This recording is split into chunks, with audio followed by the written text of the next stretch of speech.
디모데전서 3장 14절에서 4장 8절까지 말씀, 참된 경건에 이르도록 자신을 연단하라 라는 제목으로 하나님 말씀을 받도록 하겠습니다. 에베소 지역에서 귀한 사역을 감당하고 있던 연소한 디모데 목사님을 향하여서 사도 바울은 오늘도 여러 가지 진리의 말씀들로 권면하고 있는데요.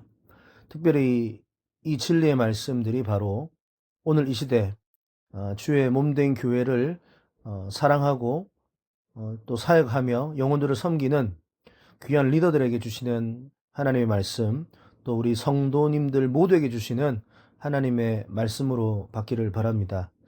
특별히 15절 말씀에 보면 이 교회에 관한 놀라운 말씀을 사도 바울이 말씀하시는데요.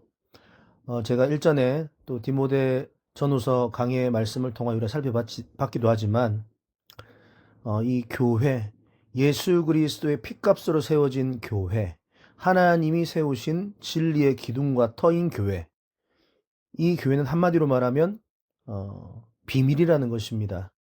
세상 사람들은 결코 알 수도 없고 그 의미도 그 가치도 진리의 내용도 알 수 없는, 하지만 진정 예수 그리스도 안에 거듭난 자들만 깨달을 수 있는 진정한 비밀이 교회 안에 있다는 것입니다.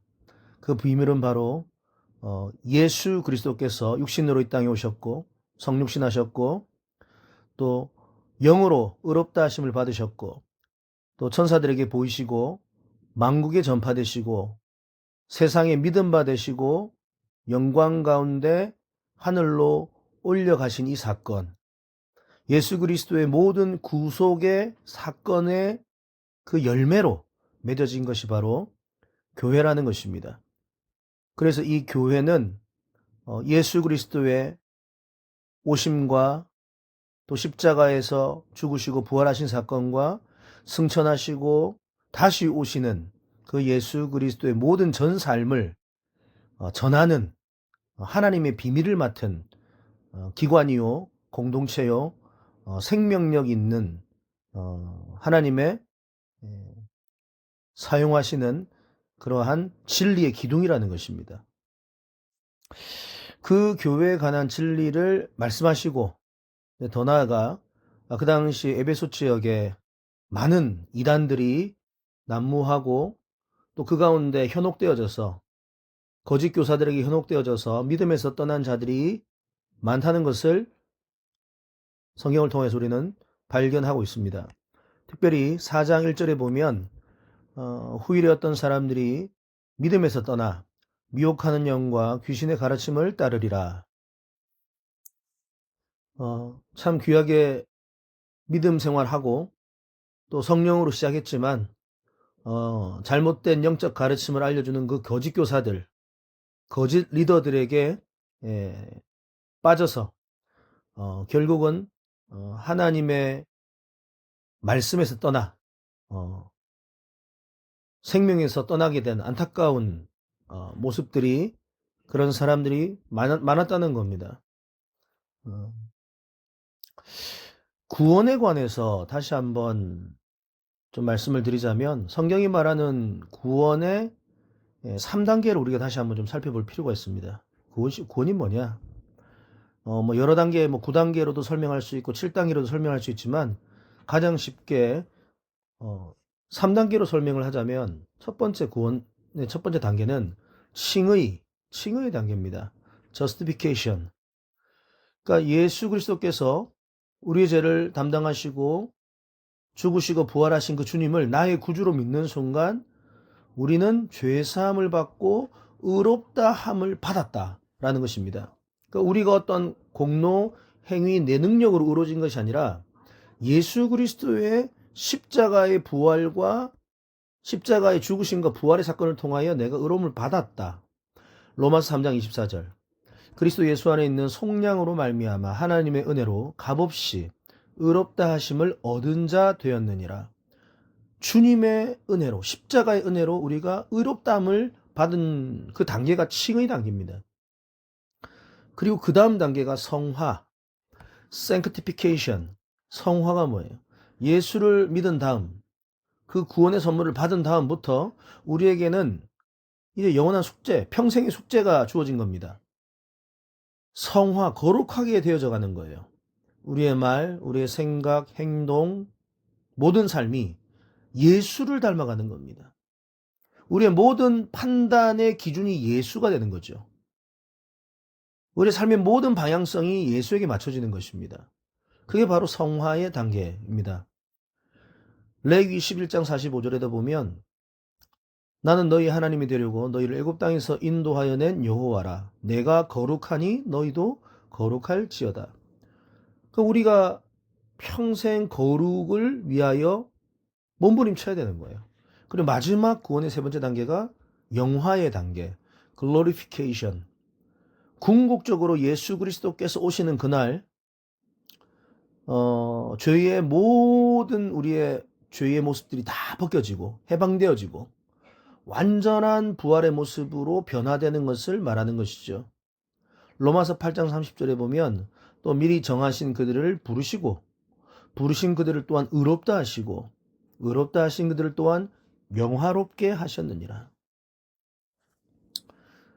그래서 칭의 단계, 성화 단계, 그리고 궁극적으로 우리에게는 영화의 단계가 있을 것입니다.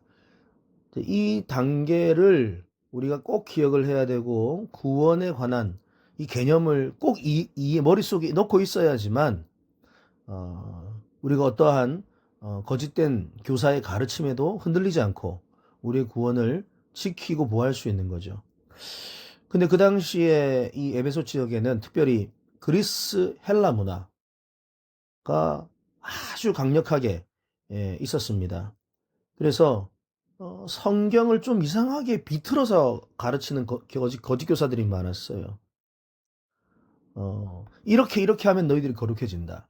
이렇게 하면 하나님을 닮아간다. 그런 식의 잘못된 가르침들이 있었는데 좀 제일 심했던 것이 뭐냐면 너희들이 거룩해지려면 금욕주의를 실행해야 된다. 특별히 영지주의자들, 그노티시즘, 영지주의자들이 이 금욕주의를 어마어마하게 강조를 했습니다. 그 당시 초대교회에 확산되어지고 특별히 이 에베소 지역에 강력하게 지금 퍼져나가고 있었던 거짓 주장들, 거짓 이론들이죠. 이제 사실은 이게 이 영지주의가 헬라 철학의 대가인 플라톤에게 영향을 받은 겁니다. 플라톤은 이원론을 주장하는 사람이죠. 이 우주가 두 개의 세계로 존재한다. 이 땅과 이데아의 세계, 뭐 이런 개념이죠. 그리고 물질의 세계, 또 영의 세계. 뭐 이런 식으로 모든 세상을 두 가지로 나누어서 생각하는 겁니다. 그래서 영적인 것들은 다 선하고 거룩하고 아름다운데 눈에 보이는 것, 물질에 관한 것, 이 땅의 것은 다 악하고 더럽다, 거룩하지 못하다 라는 것들을 계속 강조를 했던 겁니다. 그래서 특별히 인간도 영혼과 육체로 나누었을 때 영혼은 선하고 육체는 악하다. 육체는 영혼의 감옥에 불과하다. 그래서 이 육체가 우리의 영적인 탐구를 방해한다. 그래서 육체를 학대해야 된다. 육체를 죽여야 된다. 금욕하게 해야 된다. 그래야지만 영혼이 더 자유를 얻는다. 뭐 이런 원리죠. 이렇게 이원론적으로 바라보는 건데 이게 성경적으로 맞습니까? 틀린 겁니다. 이런 원리를 가져오면 예수님께서 이 땅에 인간의 육신을 입고 이 땅에 오신 성육신 교리까지도 잘못된 교리로 부정당해야 되는 거죠. 그런 부분에서 성경과 잘못된 반대 방향으로 가는 이런 개념들이 영지주의 안에 가르침 안에 있었다는 것이죠. 그리고 뭐 음식도 부정하다. 보세요. 3절에 보면 음식을 먹고 즐기는 것 이것도 부정하다 라고 말하는데 그러면 예수님은 음식을 좋아하셨고 즐기셨습니다. 그렇게 교제하셨습니다. 그럼 이것도 예수님은 악한 쪽에 서게 되는 거죠. 그리고 특별히 이 금욕주의를 강조하다 보니까 어디까지 오게 되냐면 부부가 서로 결혼을 하고 연합하여서 한 몸을 이루고 부부 관계를 맺는 이 모든 것들도 거룩하지 못한 행위다. 하나님께서 기뻐하시지 않는다. 우리 영혼이 죽는다. 뭐 이런 식으로 가르치는. 그래, 결혼하지 마라. 혼인하지 마라. 그냥 혼자 살아라. 뭐 이런 식으로 얘기를 주장을 하는 겁니다. 가르치는 것입니다. 교회 안에. 그래서 교회 안에서 결혼을 하지 못하도록 이렇게 만드는 분위기를 조성한 겁니다. 창세기 2장 24절에도 보면, 그런데 창세기 2장 24절에 보면 분명히 성경은 말하고 있습니다. 남자가 부모를 떠나 그의 아내와 합하여 둘이 한 몸을 이루어야 된다. 음식물을 부정하는 그들의 입장